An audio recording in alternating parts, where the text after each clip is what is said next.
জয় মা। আপনারা সবাই জানেন যে ফলহারিণী অমাবস্যা, জ্যৈষ্ঠ মাসে ফলহারিণী অমাবস্যা। তো এই ফলহারিণী অমাবস্যাতে এক কাহিনী আছে। আমাদের ঠাকুর শ্রী রামকৃষ্ণ পরমহংসদেব তিনি মাতা সারদা দেবীকে পুজো করেছিলেন ষোড়শী রূপে। তো সেই জন্য বেলুড় মঠেও কিন্তু পুজো হয়। এই ফলহারিণী অমাবস্যার দিন ষোড়শী রূপে মায়ের পুজো করা হয়। তো তিনি তো সারদা মাকে মায়ের রূপেই দেখতেন, একথা আমরা অনেকেই জানি। তিনি কখনো বলতেন যে তুমি তো আমার সাক্ষাৎ মা, আমার ওই মন্দিরে যে মা আছে সেই মাও যেমন, আমার কাছে তুমিও তেমন। তো সে কথা আমরা অনেকেই জানি যে তিনি মাকে পুজো করেছিলেন ষোড়শী রূপে। তো সেই থেকে এখনও বেলুড় মঠে ওইভাবেই পুজো হয়। তো অনেকেই জানেন যে এই ফলহারিণী অমাবস্যা হলো ফলহারিণী, অর্থাৎ মা আমাদের কর্মফল হরণ করেন। আপনি যদি খারাপ কর্ম করেন সেটাও কিন্তু মা হরণ করবেন। আপনি যদি সুকর্ম করেন অর্থাৎ খুব ভালো কর্ম করেন, মা আপনার সেই কর্মকে বজায় রাখবে। আমরা মাকে আমাদের ফল হরণ করতে দেব। আমাদের খারাপ কুকর্মগুলো মায়ের চরণে বলি দিয়ে দেব। মায়ের চরণে আমরা বলি দিয়ে দেব। আমাদের মনের মধ্যে যে ক্ষোভ, বিদ্বেষ, রাগ, দেশ, ঘৃণা, হিংসা, লোভ, লালসা, সেই সমস্ত আমরা মায়ের চরণে নিবেদন করে দেব।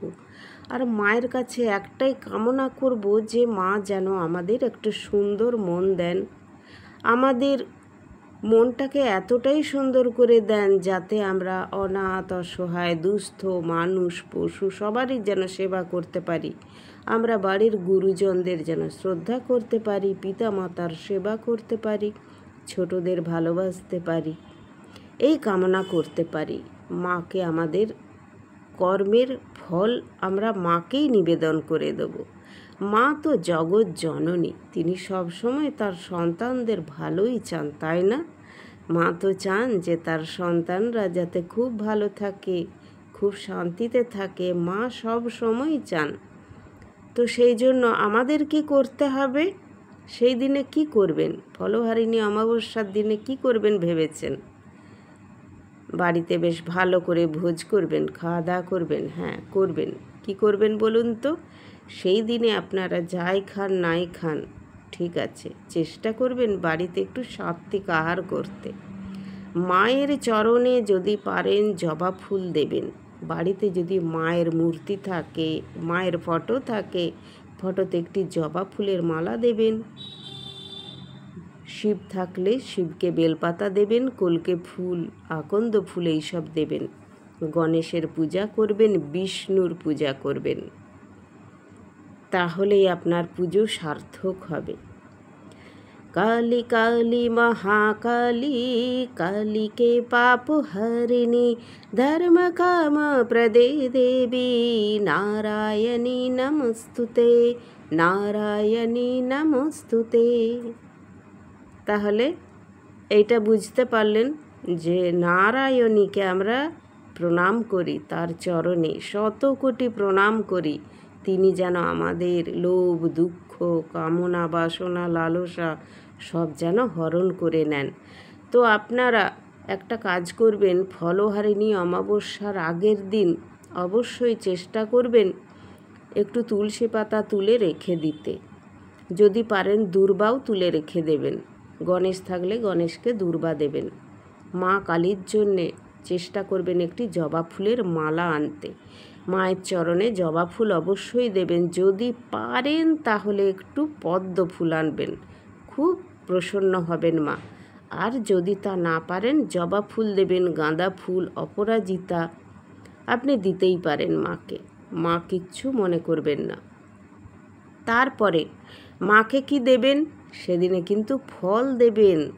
মাকে যদি পারেন 5টা গোটা ফল দেবেন, যদি না পারেন মাকে একটা অন্তত গোটা ফল দেবেন।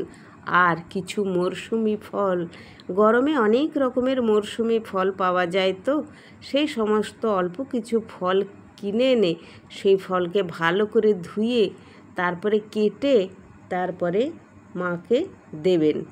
সাথে কিছু অল্প মিষ্টান্ন দেবেন, দিয়ে মায়ের পুজোটি করবেন।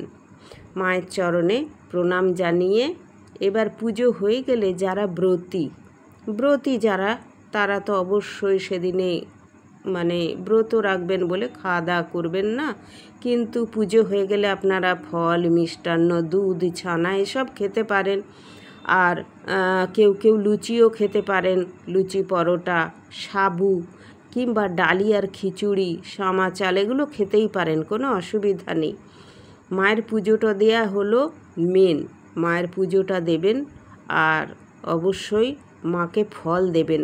আর একটা কথা, যদি আপনাদের কারোর কোনো মনস্কামনা থাকে, অনেক দিন ধরে আপনাদের অনেক কাজে বাধা পড়ছে, কাজটা কিছুতে হচ্ছে না, তাহলে কি করবেন বলুন তো? একটি গোটা ফল আনবেন, সেই ফলটি একটি লাল কাপড়ে কিংবা হলুদ কাপড়ে মুড়ে মায়ের চরণে নিবেদন করবেন এবং সেই ফলটি আপনি সারা বছর খাবেন না। পরের বছর যখন ফলহারিণী অমাবস্যা হবে, সেই ফলটি মাকে নিবেদন করবেন, করে আবার আপনি খেতে পারবেন। আপনার যেটা মনস্কামনা, যে কাজটা আপনার বাধা হচ্ছে, চাকরি হোক, বিবাহ হোক, পড়াশোনার ক্ষেত্রে, বাড়ি তৈরি বা যে কোনো ক্ষেত্রে ধরুন কাজটাই বাধা পড়ছে, তো তার জন্য আপনি এই মানতটা করে মায়ের কাছেই ফলটি দিয়ে পুজোটি করতে পারেন। আপনি যদি ঠাকুরমশাই দিয়ে করান তাও করতে পারেন, আপনি নিজে বাড়িতেও করতে পারেন, এতে কিছু অসুবিধা নেই। মায়ের কাছে আপনি আপনার মনেও বাসনাটা জানিয়ে আর ফলটি অর্পণ করবেন, তারপর আপনি পরের বছর সেইটি আবার আপনি তুলে নেবেন। তো এইটা যদি আপনি করতে পারেন পরিবারের যে কোনো একটা কামনা করে, তাহলে কিন্তু খুব ভালো কাজ হবে।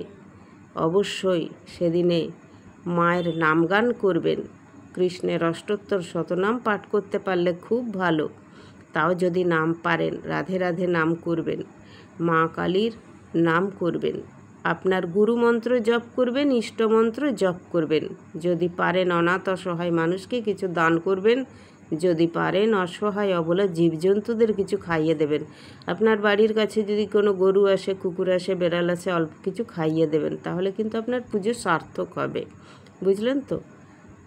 কেননা ভগবান সর্বজীবের মধ্যেই আছেন, জীবে প্রেম করে যেইজন সেইজন সেবিছে ঈশ্বর। মায়ের বাহনকে, মায়ের বাহন চেলা বিছে, মায়ের বাহন শিয়াল, কুকুর, তাই তো? এই সবই তো থাকে, তারপরে সাপ, এই সমস্তই তো মায়ের বাহন, সমস্ত জীবজন্তু, কাঁকড়া বিচ্ছে।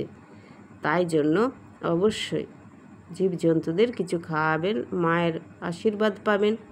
ফলহারিণী অমাবস্যাতে এইভাবেই মায়ের পুজো করুন, মায়ের আশীর্বাদ চেয়ে নিন।